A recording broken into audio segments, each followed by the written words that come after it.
Hey, what's up guys? Today I'm doing an overview of my FMA Maritime in its 75th Ranger Regiment setup, so let's get right into it.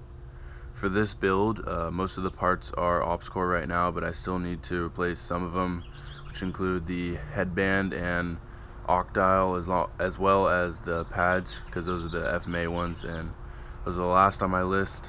And then the shell obviously is FMA, but everything else is ops core. So as you can see from the front, starting here, we have FMA PVS 31s. Recently picked those up from Shooter CB Gear. If you haven't seen the video on my channel, I go a little more into depth, but as you can see, it's in the resting position kind of when you're not using them, and then fold these down when you're ready to use them. So it's nice, has the kind of blue reflective lens on the front. And then the FMA PVS 31s are attached to, let me take this off. Yeah, I'm using a paper towel roll. Attached to an FMA L4 G24. Pretty nice replica. Somewhat solid. Obviously not like the real Wilcox mount, but it does its job. This is locked down, and then push this button on the side. Oh man, it's kind of stuck there. And then comes up. Have the bungees attached to the PVS 31s to give it a more locked position, I guess. Makes them a lot more sturdy. But yeah, with these, you can use these buttons on the side to bring them out away from your face or bring them closer. And also this right here allows you to adjust the height, so you can bring them down or up, however you need to fit them to your eyes. And then the FMA L4 G24 is attached to an ops core skeleton shroud in tan. As you can see, there's the logo. Pretty nice. Replaced my FMA vast shroud for this, so happy with it. It's kind of tight. I've had some trouble putting in the L4 G24 and my GoPro, so I don't know, I guess it's what it's supposed to be, but it's nice. So put this back on and move to the side. As you can see from the side, I have Peltor Compact 3s in the OD green color. I've considered picking up the Coyote round color, but I like the OD, so, and I already have them, so I think I'll just end up sticking with them. And those are attached to Peltor arc rail adapters, which are really nice. Obviously way better than any of the replicas out there. I have the Z-Tac ones, and those were not good at all because they just stayed in this one position here. But with the Peltor ones, you can push them in and they're locked, so that way they seal to your head, and then pull them out, and you can also rotate them back like that if they're not being used and you want them way to your head, and then click them in so they're nice and sturdy to your helmet. Lock them out, and then just place them back where your ears are, and you're good to go. I mostly just keep them in this locked out position over my ears, so that way in case I need to lock them, they're just right there and I just push in and I'm ready to go. And these are mounted to ops core Maritime arc rails that I picked up recently from my video. You saw that.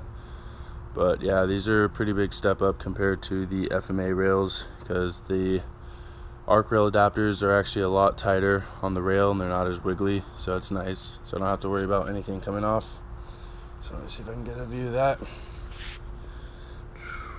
There it is. See the O next to it?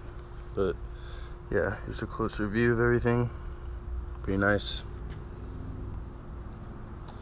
And then moving to the back, I have the ops core counterweight battery pouch, and on top of that I have my Red Group Milsim patch because I recently joined the team. Check them out. We're a group of Ranger impressionists in Northern California, so we're on Instagram as Red Group Milsim. Great group of guys, so I'm glad I can join them. And then in this battery pack, I just have the wires to my Contact 3s, and then the battery pack to the PVS 31s to fill it out. I don't have the cable to the PVS 31s just because I don't really use it too often. It's the incorrect cable, so figured I'd just leave it in the box. But yeah, that's it for this.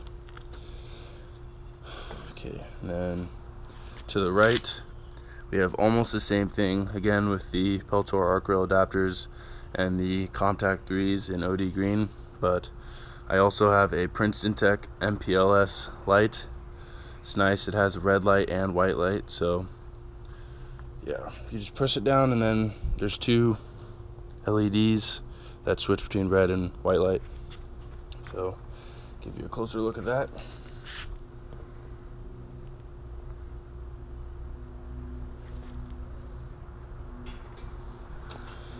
And then the final thing on this helmet obviously is an OpsCore helmet cover and multicam. It's not necessarily the Maritime helmet cover that the Rangers run. It's kind of the newer gen one for the fast helmets, I believe. And the difference between this and the ones the Rangers actually use is on this one, as you can see right here, it has two loops. I believe this is paracord. Yeah, something similar to that, if not paracord. But here it has two, and then on the ones that the Rangers use it has three, so it'd be 1, 2, and then another one down here near the bungee cord. And then also, instead of one row up top, the real one, or the Rangers cover, has two instead of just one. So that's how you can kind of tell the difference. But yeah, that's it for the helmet cover. And here's the inside. Nothing special because it's all replica. Gonna replace it soon with OpsCore stuff. But yeah, it's a medium large helmet, and I believe it's a small medium cover, because if you want the cover to run a little tighter, then you just go one size down.